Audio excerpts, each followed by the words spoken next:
The salty breeze carried a faint chill as we parked by the empty stretch of beach. It was supposed to be a relaxing getaway, just us, the sound of the waves, and nothing else to distract us. The sunset bathed the sand in hues of orange and gold, and for a moment, everything felt perfect. Mark was the first out of the car, stretching dramatically and making jokes about us being the last group of people to use this forgotten corner of the coast. Sarah and Claire followed, unloading the cooler and supplies, while Jason set up the speaker. I stood for a moment, gazing at the vastness of the ocean, before grabbing the tent from the trunk. Setting up camp took longer than expected. The wind seemed to shift unpredictably, tugging at the edges of our makeshift shelter. But eventually, the tents were up. Mark's fire crackled to life just as the sky turned from gold to deep purple. We gathered around it, the flames casting shadows on our faces as laughter and stories filled the air. As night settled fully, the stars appeared in droves, twinkling above like a vast, glittering canopy. The sound of the waves was constant, rhythmic, lulling us into a sense of calm. But then, faintly, another sound crept into the night, a distant, low thrum that seemed to echo with the pulse of the ocean. "What's that?" Sarah's voice cut through the conversation. The group fell silent. I don't hear anything," Mark said, tossing another log onto the fire. "No, listen," she insisted. I strained my ears and caught it, a faint, steady beat. It was almost imperceptible, blending with the crashing waves. Claire frowned, tilting her head toward the sound. Then Mark noticed something. "Look over there." He pointed down the beach. Far in the distance, a faint glow flickered against the darkness. "Another group camping?" Jason suggested. We watched the glow intensify, its movement erratic. Shadows danced around it, figures moving in an unnatural rhythm. For a moment, none of us spoke. "It's probably just some locals," Mark said, though his tone lacked confidence. "Nothing weird about a bonfire." But it didn't feel like a bonfire. The glow was too irregular, and the figures moved in sync, as if part of a coordinated ritual. Sarah shifted uncomfortably. "Maybe we should check it out," she suggested. "I don't know," I replied. "It could just be people having their own fun. Why bother them?" Mark, of course, couldn't resist. "Come on, where's your sense of adventure?" He grabbed his flashlight, urging us to follow. Reluctantly, we left the safety of our fire and began walking along the dark beach. The glow ahead grew brighter with each step, the sound more defined. It wasn't random, it was drumming, a deep, resonant beat that vibrated through the sand. As we drew closer, the figures came into focus. There were at least a dozen of them, standing in a loose circle around the fire. They moved with precision, their arms raised, their bodies swaying to the rhythm. Then one figure broke from the group. A man, his silhouette sharp against the firelight, sprinted toward the ocean. Without hesitation, he dove into the dark waves and disappeared beneath the surface. "Did you see that?" Sarah whispered, her voice trembling. None of us replied. The drumming continued, louder now, pounding in our chests. The remaining figures swayed as if they hadn't noticed our presence. Then, suddenly, they stopped. The beach fell silent. One by one, the figures turned toward us. Their heads turned unnaturally, snapping toward us as if pulled by invisible strings. The flickering firelight cast shadows over their faces, leaving their features obscured, but I could feel their gaze, cold, piercing, and unrelenting. "What do we do?" Sarah whispered, her voice trembling. Mark, ever the bold one, held his ground. "They're probably just messing with us," he said, though his tone betrayed his uncertainty. "Let's head back. They'll get bored." We started to back away, keeping our eyes on the group. The figures didn't move, didn't speak. The fire crackled louder in the eerie silence, and the rhythmic pounding of the drums seemed to echo in my chest, even though they'd stopped playing. Then a figure stepped forward. The movement was slow and deliberate, as if testing the air. Its silhouette was taller than the others, with long, exaggerated limbs that swayed unnaturally as it walked. It stopped just at the edge of the firelight, the glow illuminating the pale, mask-like face of what I now realized was a woman. Her lips parted, and a guttural hum escaped, low and resonant. The others joined her, their voices merging into a haunting chant. The sound wrapped around us, vibrating through the night. "We need to go," Claire said, panic creeping into her voice. No one argued this time. We turned and bolted, the sand shifting beneath our feet as we stumbled back toward our camp. The chanting grew louder, as if it were following us, chasing us. When we finally reached our fire, we paused, panting and looking over our shoulders. The figures hadn't followed us, but the faint glow of their fire was still visible in the distance. The chanting had stopped, replaced once again by the sound of the waves. "What the hell was that?" Jason asked, his voice shaking. No one had an answer. Sarah paced nervously, hugging herself as if trying to ward off the chill that had settled over us. "It was just some creepy locals," Mark said, though he no longer sounded convinced. "They're messing with us." "Messing with us?" Claire snapped. "Did you see how they moved, how they sounded? That wasn't normal, Mark." "We should leave," I said, the words spilling out before I could stop them. "Pack up and get out of here." But as I spoke, I noticed something. Our fire, which had been burning brightly just minutes ago, was now flickering weakly, the flames struggling against an invisible force. A gust of wind swept through, and the fire died completely, plunging us into darkness. Jason fumbled for the flashlight, his hands shaking as he turned it on. The beam cut through the blackness, illuminating the sand and the edges of our tents. "What now?" he muttered. A sudden noise cut through the stillness, a splash, faint but deliberate, coming from the shoreline. We all turned toward the ocean. The beam of the flashlight trembled as Jason pointed it toward the water. At first, we saw nothing but the gentle waves lapping at the shore. Then, a figure emerged. It was the man who had run into the ocean earlier, his body dripping and glistening in the dim light. He stood motionless, his face obscured by wet strands of hair. "What the hell?" Mark whispered, stepping back. The man tilted his head, his movements jerky and unnatural, before he began walking toward us. We froze, paralyzed by the sight. As he drew closer, the flashlight revealed his skin, bloated and pale, as if waterlogged. His eyes, wide and unblinking, reflected the beam like two cold, dead mirrors. "Run," I said, my voice barely audible over the pounding of my heart. And we did. We ran blindly into the darkness, our breaths ragged and panicked. The beach, once serene, now felt endless, each step sinking into the sand like quicksand dragging us down. Jason's flashlight bobbed wildly, casting erratic shadows that seemed to twist and writhe with every movement. "Where are we going?" Claire shouted, her voice barely cutting through the pounding waves. "Just keep moving," Mark yelled back, though his own panic was evident. Behind us, the wet, squelching footsteps of the figure grew louder, relentless in their approach. I dared to glance back and immediately wished I hadn't. There wasn't just one figure anymore.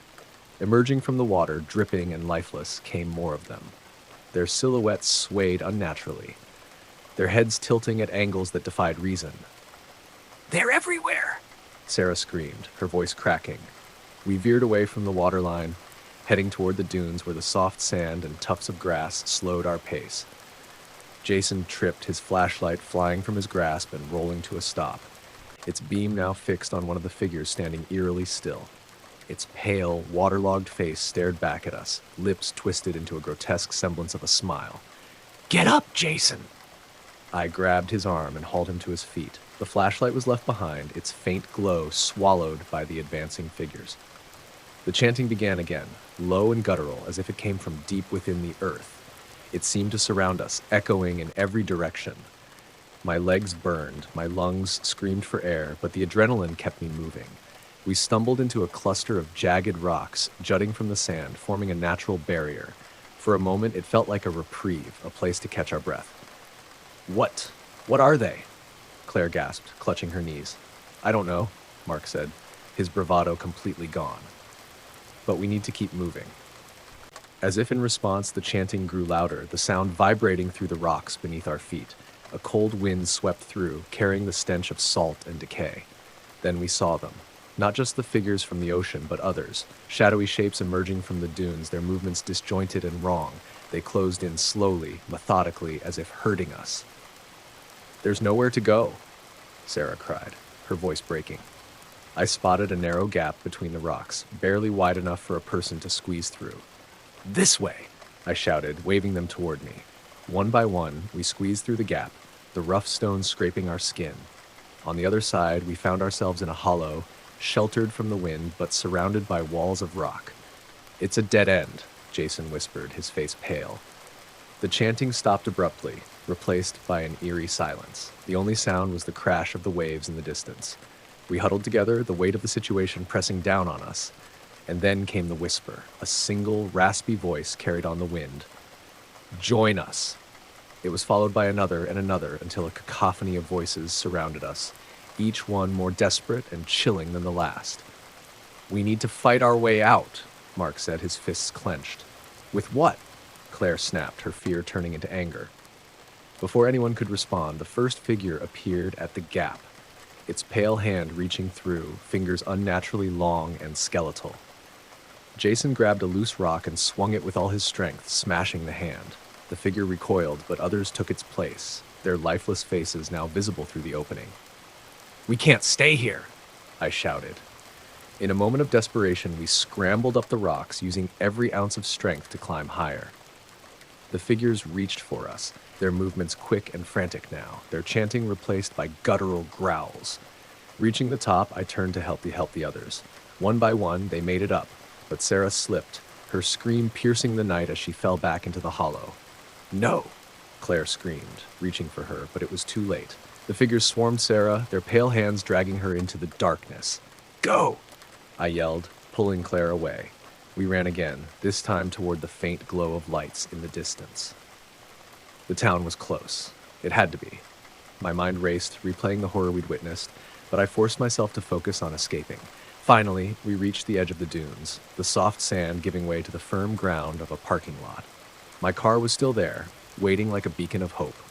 We piled in, slamming the doors and locking them.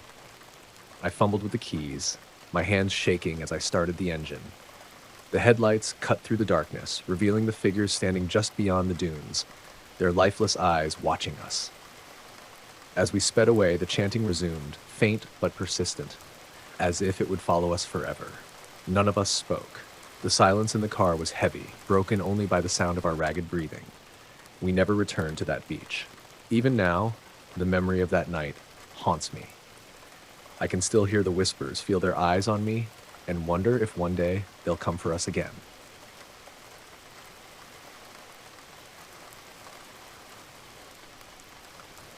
I had always loved the peace of our little apartment. It sat tucked away on the 8th floor of a modest high-rise, far enough from the city's chaos, but close enough to feel connected. Our evenings were routine, but comforting. I would spend hours tinkering with my code, while Lauren, my partner, sketched designs on her tablet, her face illuminated by its bluish glow. The hum of life outside was a reassuring backdrop. Occasional laughter, muffled conversations in the hallways, and the distant hum of traffic. That particular evening was no different, or so I thought. Lauren had settled into her corner of the couch, headphones in, lost in her work. I had just brewed a cup of coffee and sat by the window, staring out at the sprawling grid of streetlights below. The faint sound of a dog barking caught my ear, followed by an unsettling quiet. I dismissed it, convincing myself it was just my imagination. Around 10 p.m., the first oddity presented itself. Lauren pulled out her earbuds and looked at me. "Did you hear that?" she asked. Her voice had a tremor I wasn't used to. I shook my head, trying to focus. "It sounded like scraping," she said, pointing toward the front door. I walked over, half expecting to find nothing, but as I placed my hand on the cold doorknob, a faint scratching sound confirmed her unease.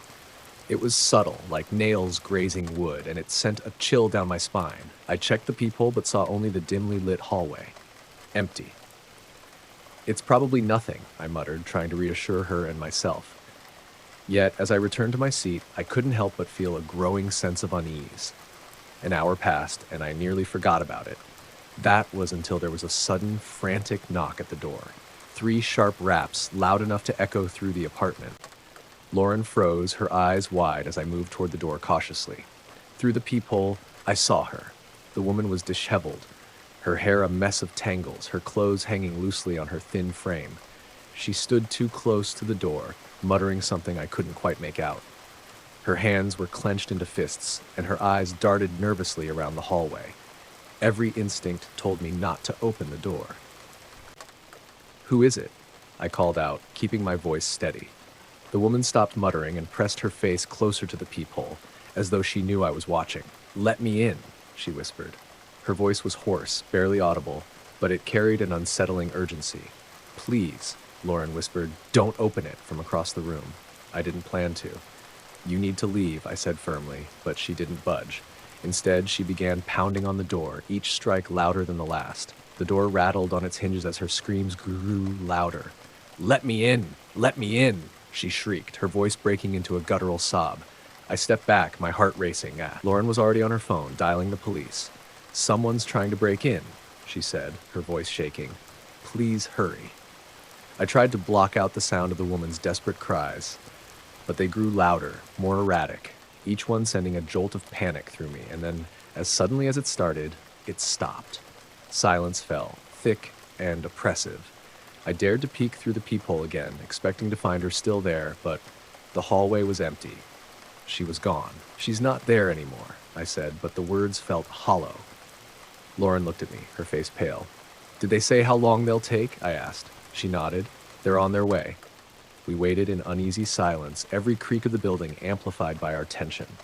When the knock came again, softer this time, I jumped. But it wasn't her. It was the police. 2 officers stood outside, their presence a small comfort. They asked us questions, took notes, and assured us they'd patrol the area for the night. "Probably just someone who wandered in off the street," one officer said, but his casual tone didn't ease my nerves. After they left, Lauren and I locked every possible entrance and double-checked them twice.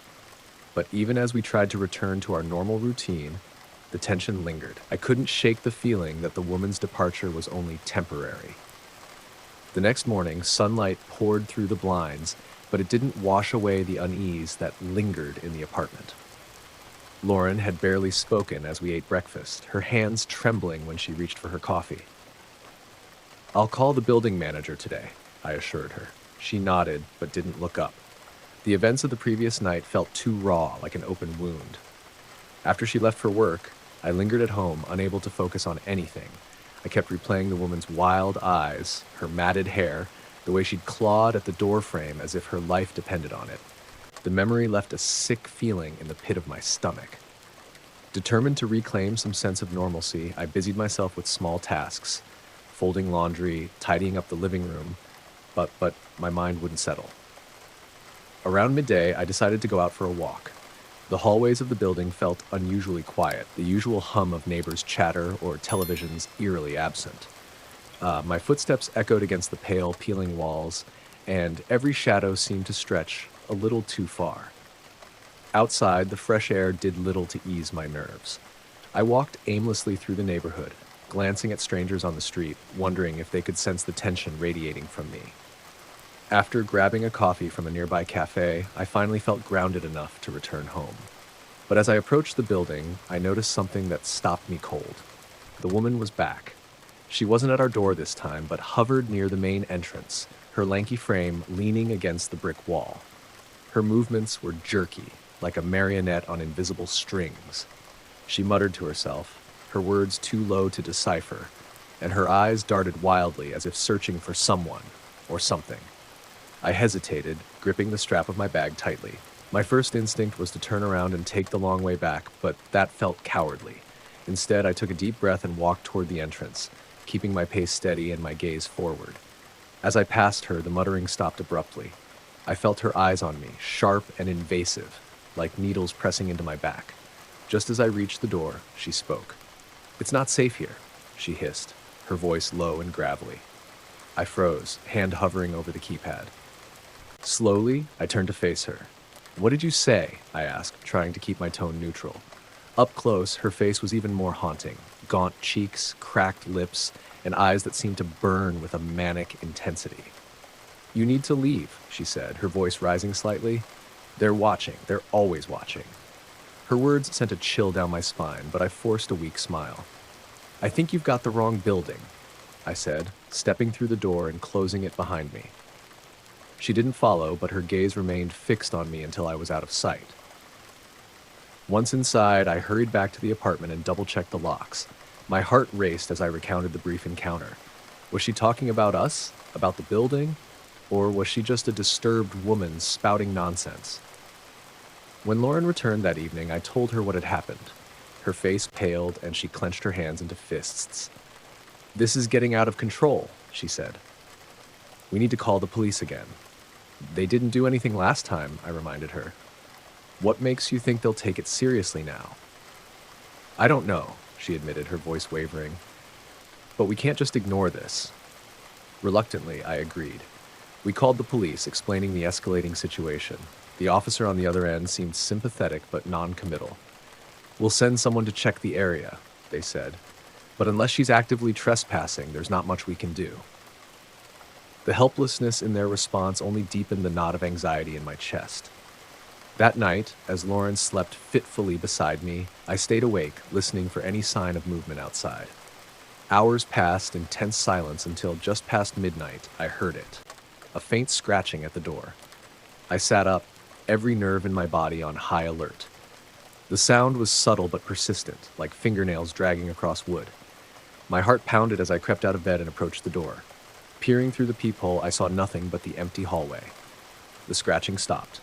I waited, barely breathing, but it didn't start again. Finally, I retreated to bed, though sleep didn't come easily. When morning arrived, the first thing I did was inspect the door. My stomach churned as I noticed faint scratches etched into the wood, proof that I hadn't imagined the noise. Lauren saw them too and grew even more agitated. "We can't stay here," she said. "What if she tries to break in again?" I didn't have an answer. All I knew was that something was deeply wrong, and it wasn't just the woman outside. The next evening, the air in the apartment felt heavy, as if the walls themselves were pressing inward. Lauren and I barely spoke, the tension between us thick and unyielding. She had spent most of the day researching new apartments, desperate to escape. I wanted to believe moving would solve everything, but deep down I knew the problem wasn't just the woman. It was the way her presence clung to us, an invisible thread we couldn't cut. As night fell, I double-checked the locks again, a ritual that had become second nature. Lauren sat curled up on the couch, scrolling through listings on her laptop. "What about this one?" she asked, showing me a small studio across town. I barely glanced at it, my mind elsewhere. A loud crash interrupted her. We both jumped, staring at each other wide-eyed before bolting to the door. From the hallway came the unmistakable sound of glass shattering, followed by heavy, erratic footsteps. My heart raced as I pressed my ear to the door. Lauren hovered behind me, clutching her phone. "Is it her?" she whispered. I nodded, gripping the doorknob tightly, unsure of what to do. The footsteps grew louder, and then, just as suddenly as they had started, they stopped. The silence that followed was deafening. I peered through the peephole, my breath catching in my throat. She was there. The woman stood in the hallway, her face illuminated by the dim overhead light. She held a jagged piece of glass in one hand, her knuckles white from the force of her grip. Her chest rose and fell in ragged breaths, and her eyes were wide, unfocused, as if she were looking past me into some unseen void. Lauren was already dialing 911. "She's armed," she hissed into the phone. "She broke into the building."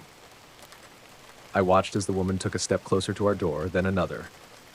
She raised the shard of glass and pressed it against the wood, dragging it downward in slow, deliberate movements. The sound sent a shiver down my spine. "Get away from the door," Lauren pleaded, pulling me back. Reluctantly, I obeyed, but my eyes stayed fixed on the peephole. The woman's movements became more frantic, the scratching turning into wild slashes. Her muttering returned, a low, guttural chant that sent chills through me. Minutes passed like hours before the sound of sirens echoed in the distance. The woman froze, her head snapping toward the stairwell. Without another word, she bolted, her bare feet slapping against the floor as she disappeared from view. The police arrived moments later, but by then, she was gone. They searched the building and surrounding streets but found no trace of her. "We'll keep an eye on the area," one of the officers assured us, though their tone suggested otherwise. Lauren and I knew it wasn't enough. That night, we didn't sleep. Every creak of the floorboards, every gust of wind against the windows set our nerves on edge. By morning, we had made our decision. We couldn't stay another day. The following afternoon, we packed our essentials and left the apartment behind. As we drove away, I couldn't shake the feeling of being watched. Every shadow along the road seemed too deep, every figure on the sidewalk too still. Lauren kept glancing at the rearview mirror, her face pale and drawn. We found a motel on the edge of town and checked in, hoping to buy ourselves some time to figure out our next move. The room was small and impersonal, but it felt safer than the apartment. For the first time in days, I felt my shoulders relax. That night, as I lay in bed, I dreamed of her. She was standing in a vast empty space, her wild eyes fixed on me. Her lips moved, but no sound came out. Then slowly, she raised her hand, pointing at something behind me. I turned, but all I saw was darkness. I woke with a start, my heart pounding. The room was silent, save for the soft hum of the air conditioner. Lauren was still asleep beside me, her face peaceful for the first time in days. I got up and walked to the window, pulling back the curtain. There, across the parking lot, she stood. The woman was barely visible in the pale glow of a street lamp, but I knew it was her. She wasn't moving, just staring up at our window. My breath caught in my throat, and I stumbled backward, the curtain falling back into place. My mind raced. Had she followed us? Was she even real? I thought of calling the police again, but a part of me knew it wouldn't help. Instead, I sat on the edge of the bed, my hands trembling. By morning, she was gone. We left the motel that day, driving further out of town, hoping to outrun her shadow. But even as the miles stretched behind us, I couldn't shake the feeling that she was still there, lurking just out of sight, waiting. And I knew deep down that we'd never truly escape.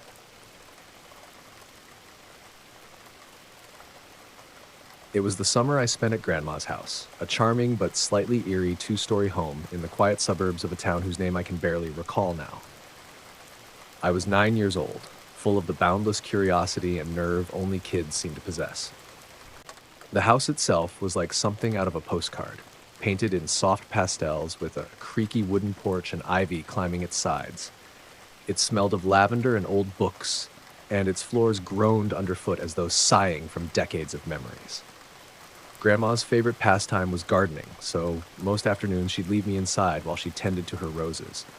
I'd spend hours exploring her collection of porcelain figurines, playing with my action figures, or racing toy cars down the narrow hallway.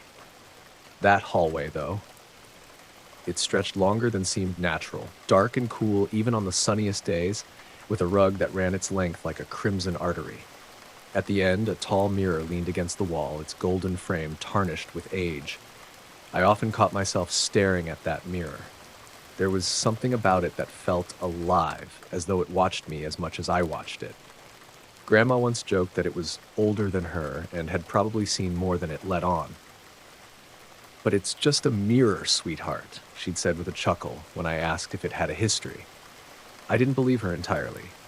One evening, after an especially hot day, I was playing in the living room while Grandma sat knitting by the window. The shadows in the house seemed to deepen as the sun dipped below the horizon, and the familiar creaks of the house became louder in the stillness. I felt a sudden chill, as though someone had left a window open. But no, the windows were shut tight. Grandma noticed me shivering and laughed, saying the house was just settling in for the night. Later, when I went to get a glass of water from the kitchen, I noticed the hallway felt colder than usual. The air seemed thicker, heavier. As I walked back toward the living room, a shadow passed in the mirror at the end of the hall. I froze. It was brief, almost imperceptible, but I knew I hadn't imagined it. Swallowing my fear, I peered into the mirror, half expecting to see someone behind me. There was nothing, just my reflection and the dimly lit hall stretching behind me. I didn't say anything to Grandma. I told myself it was a trick of the light, maybe a bird's shadow from outside. But that night, as I lay in the spare room trying to fall asleep, the memory of that fleeting shadow played on a loop in my mind. The room was quiet, except for the faint hum of crickets outside, yet I couldn't shake the feeling that I wasn't entirely alone. Around midnight, I heard a soft sound, barely a whisper, coming from the hallway. It was rhythmic, almost like someone pacing. I sat up in bed, heart pounding. The door to my room was ajar, and through the small opening, I could see a sliver of the hallway bathed in moonlight. The sound grew louder, closer. Gathering all my courage, I crept out of bed and tiptoed toward the door. The moment I peeked into the hallway, the pacing stopped. My breath caught in my throat. At the far end of the corridor, just in front of the mirror, stood a figure. It looked like Grandma, but something was wrong. Her posture was stiff, unnatural. Her head was tilted slightly to one side, and her arms hung limply at her sides. She didn't speak, didn't move. She just stood there, staring at me with an expression I couldn't quite decipher.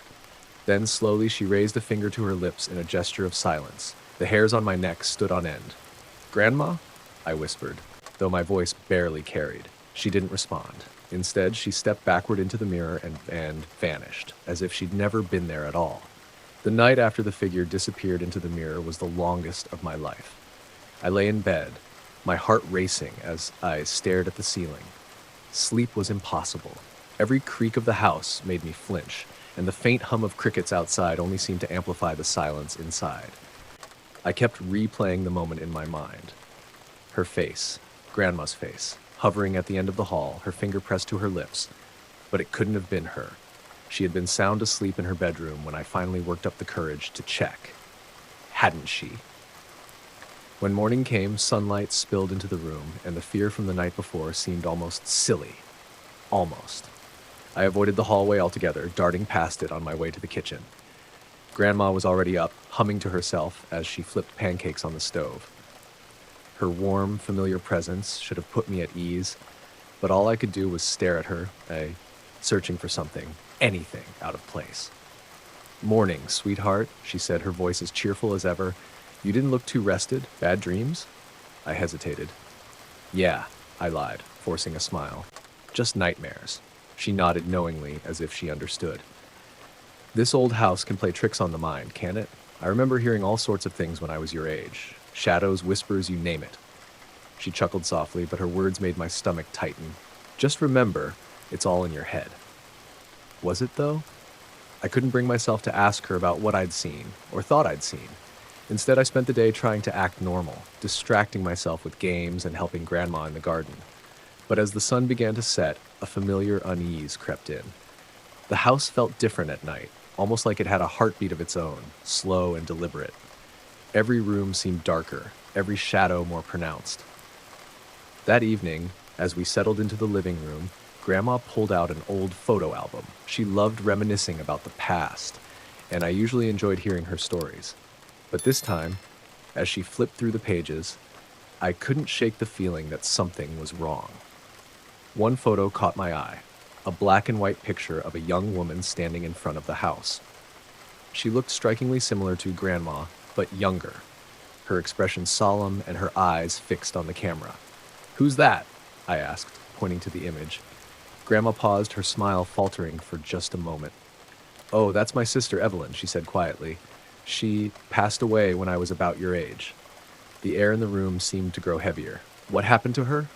I asked. Grandma hesitated again, her gaze distant. "It was a long time ago. She disappeared one night. We never found her."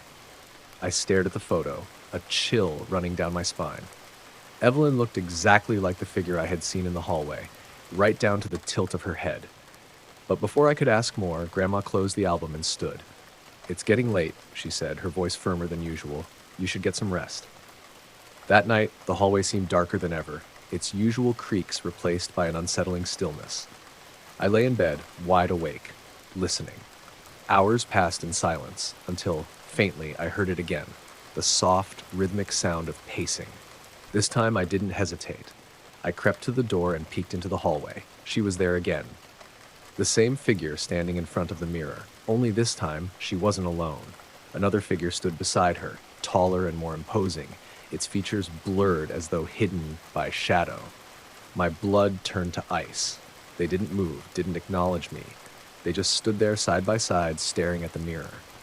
Then, as before, Evelyn, or whoever she was, turned to me, raised a finger to her lips, and disappeared. The shadowy figure lingered a moment longer before vanishing as well. I stumbled back into my room, my breath coming in gasps. Whatever was happening in this house, it wasn't in my head. It was real, and I had to find out what it wanted from me. The morning light brought little comfort. The memories of the shadowy figure and Evelyn, or her ghost, lingered in my mind, vivid and terrifying.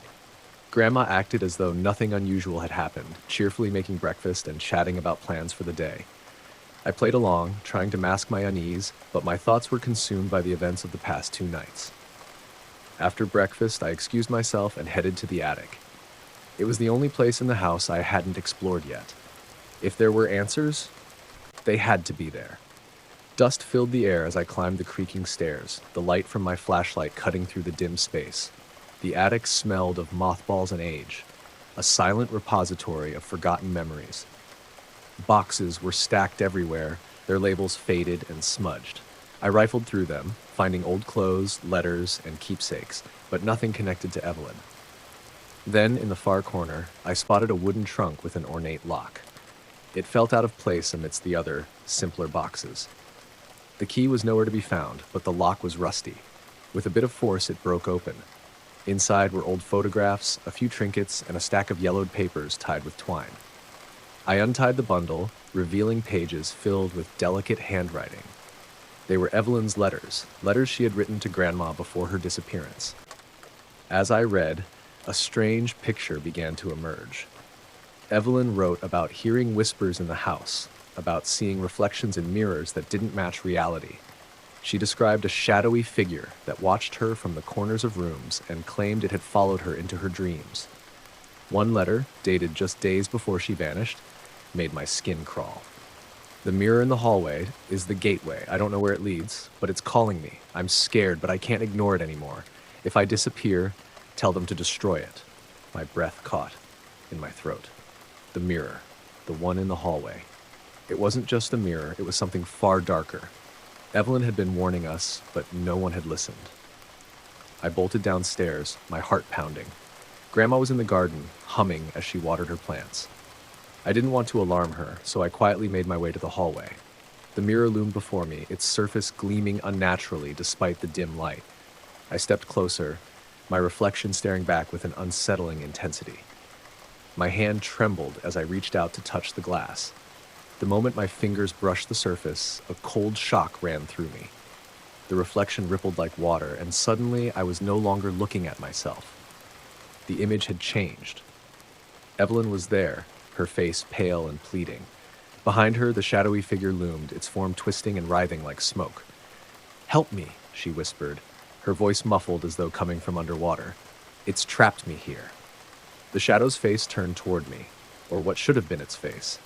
It was a void, an endless darkness that seemed to pull me in. Panic surged through me. I yanked my hand back, stumbling away from the mirror. "Grandma!" I screamed, my voice shaking. She rushed inside, alarmed by my tone. "What's wrong, sweetheart?" she asked, her face etched with concern. I pointed to the mirror, struggling to explain. "Evelyn, she's in there! The mirror, it's a portal or something. She needs help." Grandma's expression darkened. She looked at the mirror, her face tight with fear.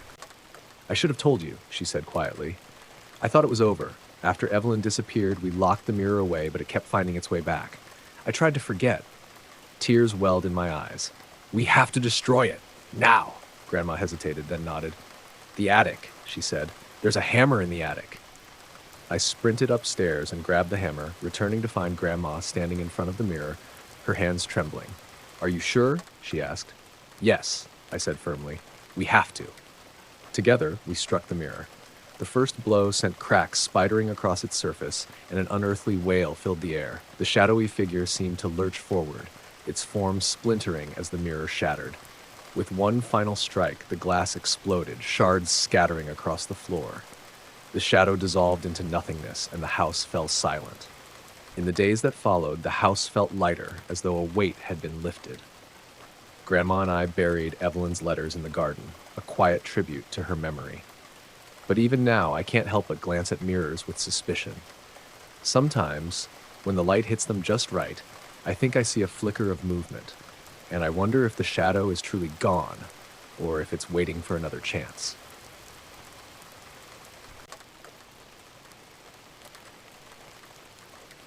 The trailhead was marked by a wooden sign, its paint faded and splintered, but still legible.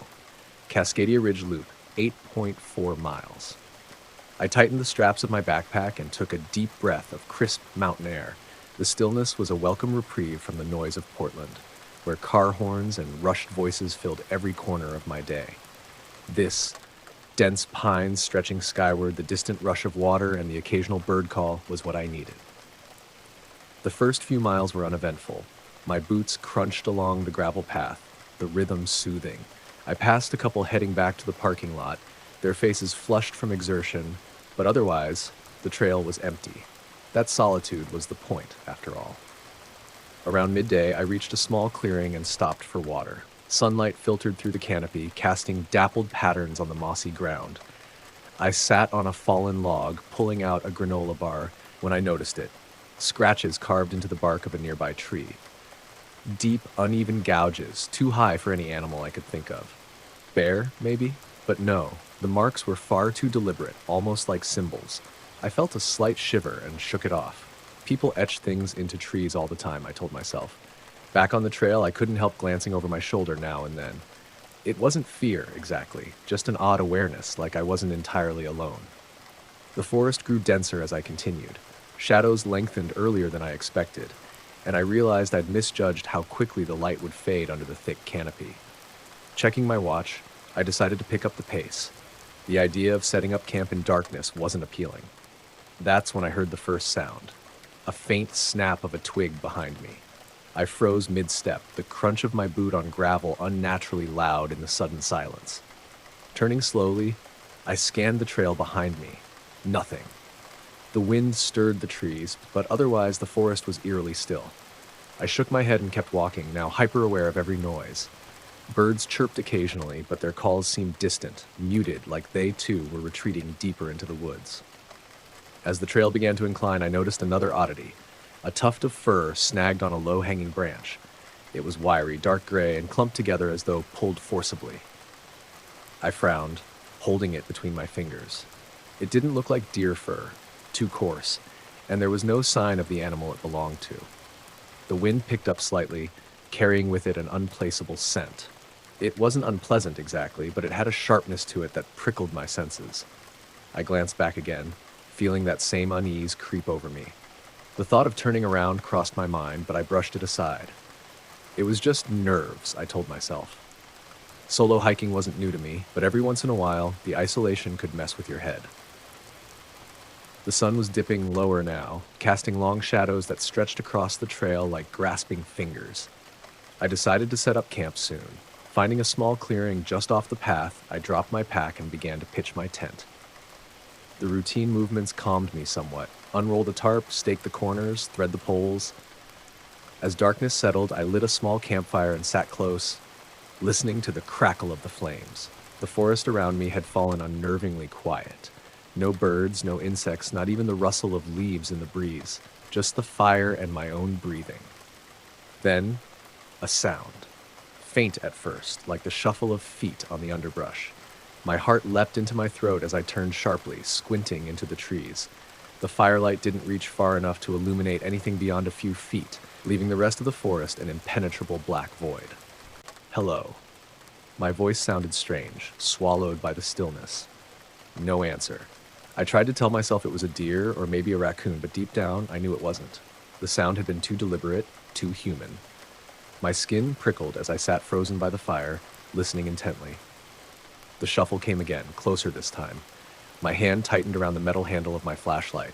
Whatever it wasn't scared of the fire. I forced myself to stand, my legs feeling like lead. With a shaky breath, I aimed the flashlight into the darkness and clicked it on. The beam cut through the black, revealing tree trunks and underbrush, but nothing else. I held my breath, waiting. Just as I began to lower the flashlight, something flickered at the edge of the beam. Movement, quick and subtle, like a shadow slipping between the trees. Who's there? My voice cracked. Nothing. The forest swallowed my words. I backed toward the fire, the flashlight trembling in my grip. Whatever was out there, I wasn't sure I wanted to find out. I just needed to make it until morning. I sat rigid by the fire, every muscle in my body tense. The beam of my flashlight darted over the trees, searching for any sign of movement. My breaths were shallow, my chest tight with unease. The forest remained eerily silent, save for the occasional crackle of the fire. Whatever had made that noise wasn't moving now, or it was waiting. I considered packing up and hiking back to the trailhead, but the idea of walking through miles of darkness felt even more terrifying than staying put. Swallowing my fear, I stoked the fire, letting the flames grow brighter. Its warmth did little to comfort me. The hours dragged on. I tried distracting myself by fiddling with the straps on my pack or poking at the fire with a stick, but my mind remained focused on the unseen presence. It was like a weight pressing down on me, a constant reminder that I wasn't alone. Sometime around midnight, I heard it again, a faint rustle, this time to my left. My head snapped toward the sound, and I aimed the flashlight in that direction. The beam landed on nothing but trees and darkness. Then, a distinct snap of a branch. Closer. "Who's out there?" I shouted, my voice shaking. The words felt small, swallowed by the vastness of the forest. My own panic echoed back at me. I stood, gripping the flashlight tightly in one hand and a pocket knife in the other. The small blade felt woefully inadequate, but it was better than nothing. I moved closer to the edge of the firelight, my heart pounding in my ears. The rustling stopped, and for a moment, everything was still. Then, just as I started to lower the flashlight, I saw it, a figure, barely visible between the trees. It was tall, unnaturally so, and its shape was wrong. The arms hung too long, the head slightly tilted as if observing me. "Hey!" I barked, trying to sound more confident than I felt. The figure didn't move. I took a step back, my instincts screaming at me to retreat. But before I could, the figure shifted, slipping deeper into the trees. The movement was so smooth, so fluid, that it made my skin crawl. I scrambled back to the fire, nearly tripping over my pack in my haste. My hands trembled as I fed more wood into the flames, desperate to keep the light strong. Every sound, every shadow felt like a threat. The hours wore on, and exhaustion began to creep in. I fought the urge to close my eyes, knowing that sleep would leave me vulnerable. The figure hadn't returned, or at least I hadn't seen it again, but its presence lingered like a shadow at the back of my mind. At some point, I must have dozed off. I woke with a start to the sound of heavy breathing. Too close. My eyes darted around, but the fire had burned low, casting weak, flickering light. The breathing stopped, replaced by the faint crunch of footsteps. They circled the camp, slow and deliberate. I fumbled for the flashlight, nearly dropping it in my panic. When I clicked it on, the beam caught something at the edge of the clearing, a flash of pale skin before it vanished behind the trees. I couldn't take it anymore. Grabbing my pack, I stuffed my belongings into it with shaking hands. The fire was dying, and with it, any sense of safety. As I prepared to leave, a sound froze me in place. A low, guttural noise, like a growl, but deeper. It resonated through the clearing, vibrating in my chest. I turned slowly, the flashlight trembling in my grip. The beam landed on the edge of the forest, where the figure now stood, half hidden behind a tree. It was closer than before, its head tilted at an unnatural angle. The growl came again, and the figure stepped forward, just enough for me to see its face, or what should have been its face. There were no features, just a smooth expanse of pale skin stretched too tightly over a misshapen skull. It tilted its head again, as if curious, before retreating into the shadows once more. I didn't wait to see if it would return. Slinging my pack over my shoulder, I broke into a run, the flashlight bobbing wildly in my hand. The trail ahead was barely visible, but I didn't care. I had to get out of there. Behind me, the growling grew louder, joined by the faint sound of branches snapping. It was following me. The trail stretched endlessly before me, a dark ribbon cutting through the forest. My legs ached, my lungs burned, but I didn't dare stop. The flashlight beam flickered as the batteries began to wane, casting erratic shadows that danced like specters on the trees. Behind me, the growling persisted, an ominous reminder that I wasn't alone. Each crunch of a branch, each rustle of leaves felt like it was right at my heels. My mind raced, replaying the image of that faceless figure. What was it? How had it moved like that, as if the forest bent to its will? Suddenly, the trail veered sharply and my foot caught on an exposed root. I crashed to the ground, the flashlight skidding away and plunging me into near-total darkness. My heart thundered as I scrambled to retrieve it, fingers fumbling over dirt and leaves. I found the flashlight just as I heard it, a heavy, deliberate footstep directly behind me. I froze, clutching the light to my chest, too terrified to turn around. The sound came again, closer this time. Summoning every ounce of courage, I swung the flashlight beam behind me. For a moment, there was nothing but trees and shadows.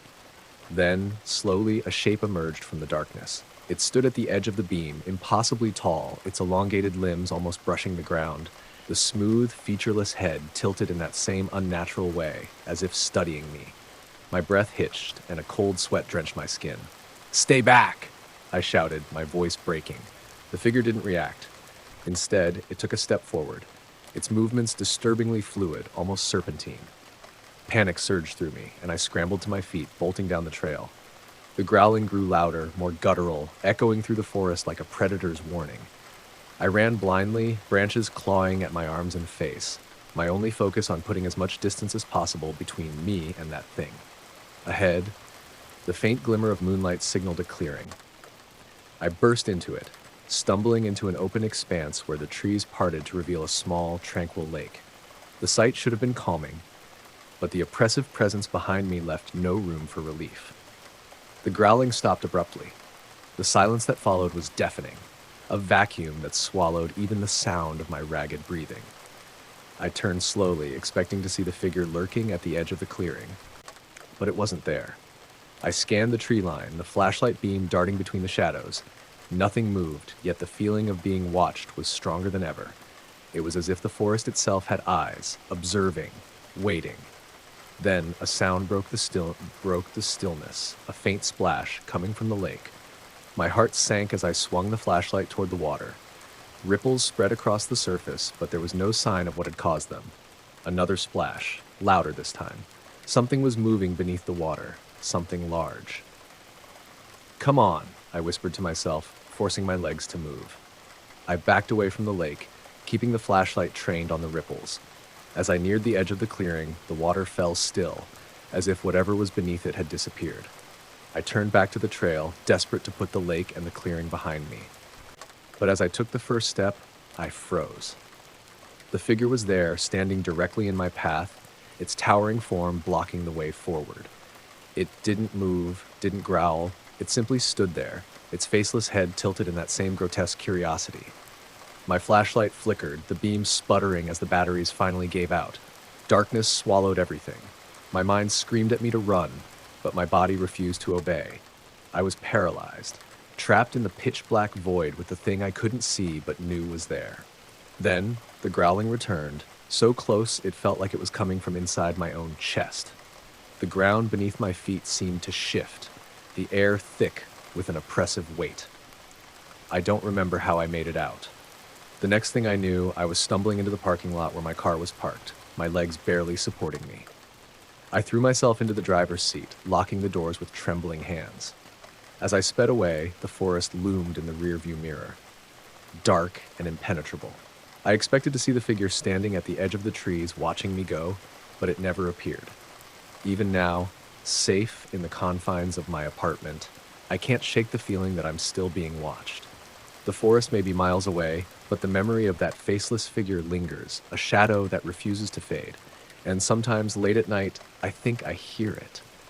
The faint rustle of leaves, the distant growl, a reminder that some things aren't meant to be escaped.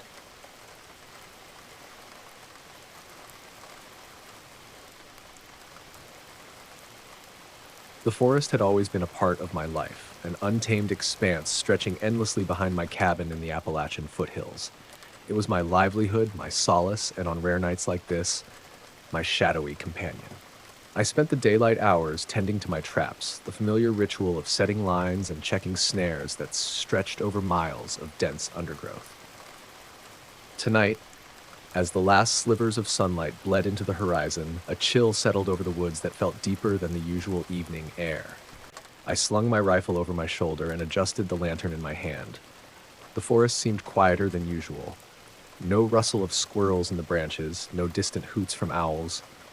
Even the wind seemed to have taken the night off, leaving the trees standing tall and lifeless like sentinels.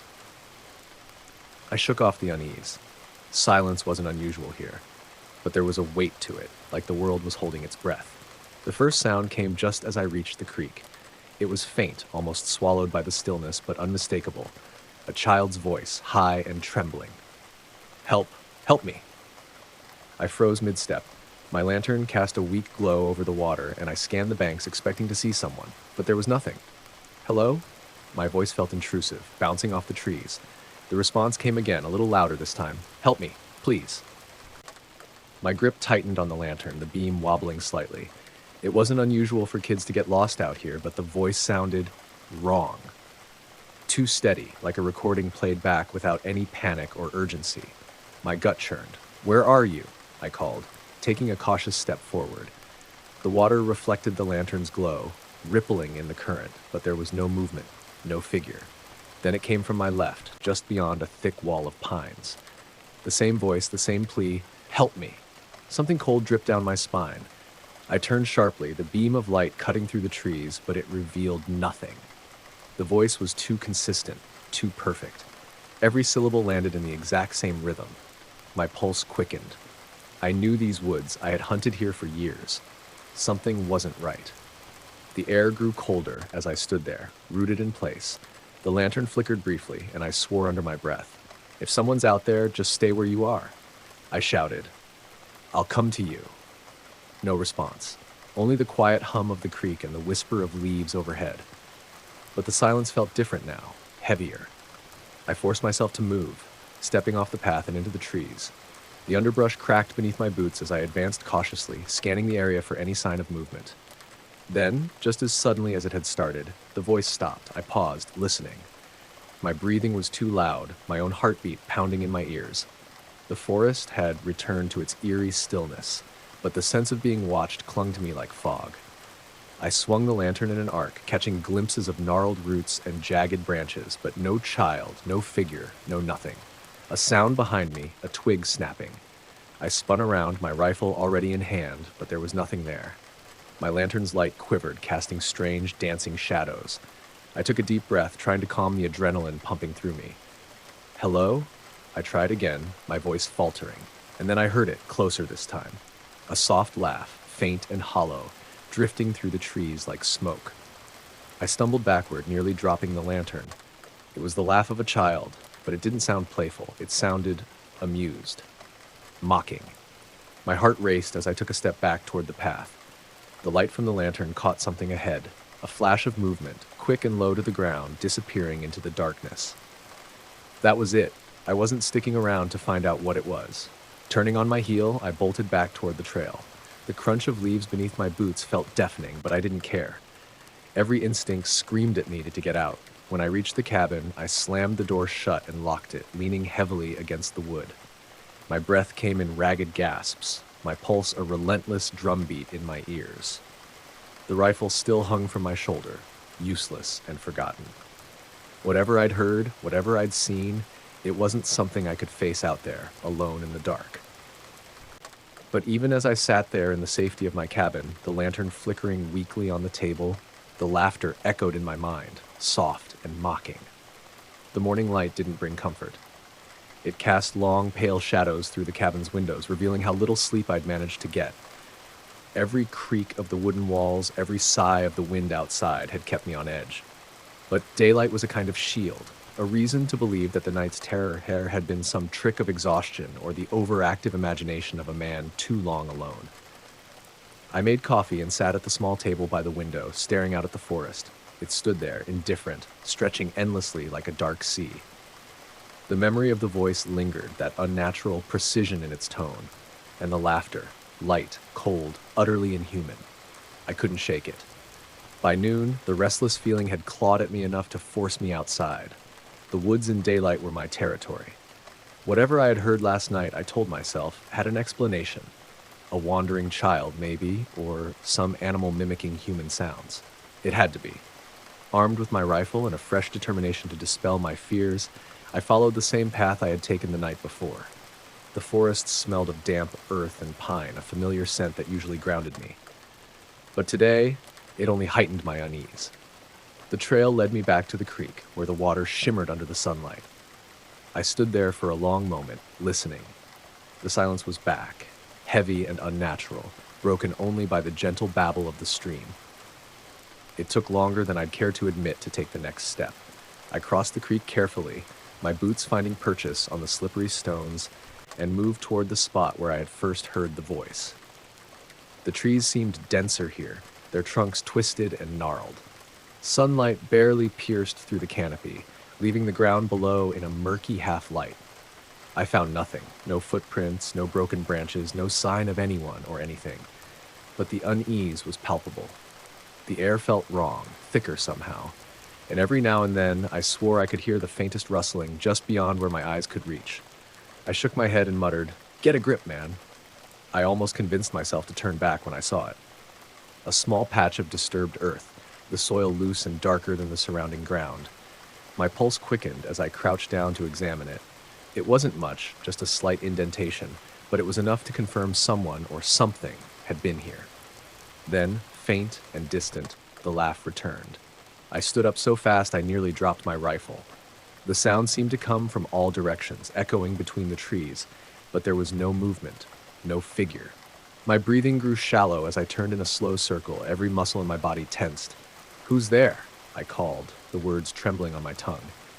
Silence followed, but it wasn't the normal, calming silence of the woods. This was oppressive, smothering. It pressed against me like an invisible weight. I started backing away, keeping my eyes on the trees, my grip on the rifle tightening. Then, just as I reached the creek, I saw it. A shape, a figure, standing far down the trail. It was small, almost childlike, but wrong. Its proportions were off, too long, too thin. It didn't move, didn't react. It just stood there, half hidden in shadow. I froze. My legs screamed at me to run, but I couldn't tear my gaze away. The figure tilted its head slowly, unnaturally, as if studying me. My breath caught as it raised one impossibly long arm and pointed, directly at me.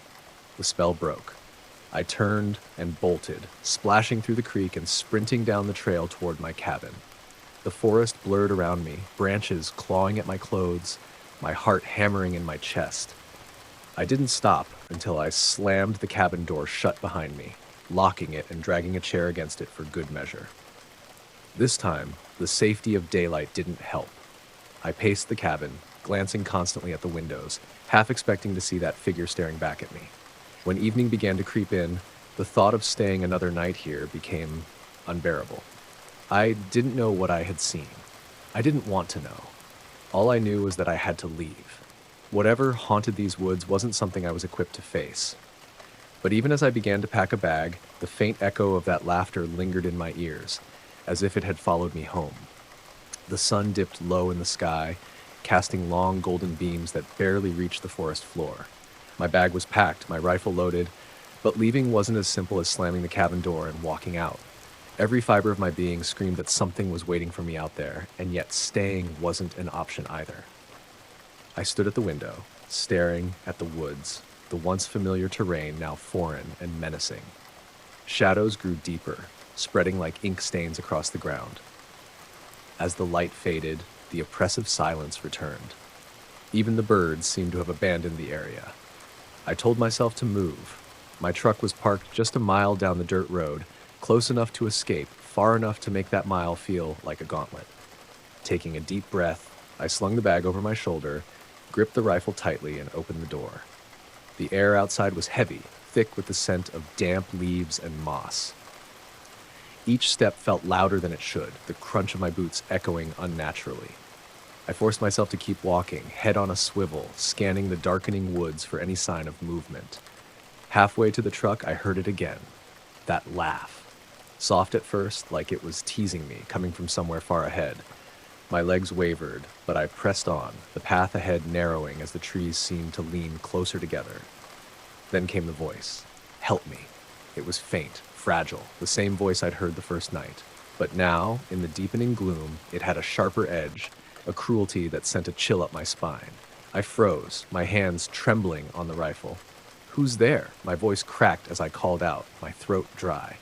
The response came not in words, but in movement, a flicker of shadow darting between the trees just ahead. I stepped back instinctively, nearly tripping over a root. The shadow emerged from the trees, coalescing into a figure. It looked like a child, but the proportions were all wrong. Its limbs were too long, its head tilted unnaturally, and its eyes, dark, hollow voids, seemed to pierce straight through me. I aimed the rifle, my finger hovering over the trigger, but the figure didn't move closer. It simply stood there watching, its head twitching slightly as if it were examining me.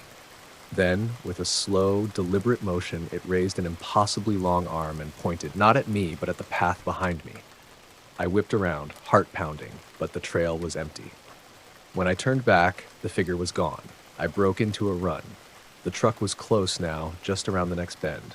My lungs burned, my legs screamed for relief, but I couldn't stop. The laughter was everywhere now, echoing through the trees, mocking me. Shadows danced at the edges of my vision, always just out of reach. The truck came into view, parked beneath a canopy of trees. Relief flooded through me as I fumbled for the keys in my pocket, my hands shaking so violently that I nearly dropped them. I threw the bag into the passenger seat, climbed in, and slammed the door shut, locking it with trembling fingers. As I turned the key in the ignition, the laughter stopped. The silence that followed was worse. It pressed against the truck like a living thing, suffocating and unrelenting. My headlights cut through the darkness, illuminating the trail ahead. For a moment, I thought I was safe. Then I saw them. Figures standing at the edge of the trees, their shapes distorted, their eyes glowing faintly in the light. They didn't move, didn't speak. They just stood there, watching as I floored the gas pedal and tore down the dirt road. I didn't look back. The trees blurred past me, the truck bouncing over rocks and ruts as I sped away. Only when I reached the main road did I dare to slow down, my hands still gripping the wheel like a lifeline. I didn't stop until I was miles away, the forest a distant memory in my rearview mirror. But even then, the feeling lingered that I was being watched, that those figures were still out there, waiting. I never returned to those woods. Whatever I had encountered that night, it wasn't meant to be understood, let alone confronted. The forest had its own rules, its own inhabitants, and I had trespassed. Even now, in the quiet moments when I'm alone, I hear it. The laughter, faint and distant, as if reminding me that I'll never truly escape.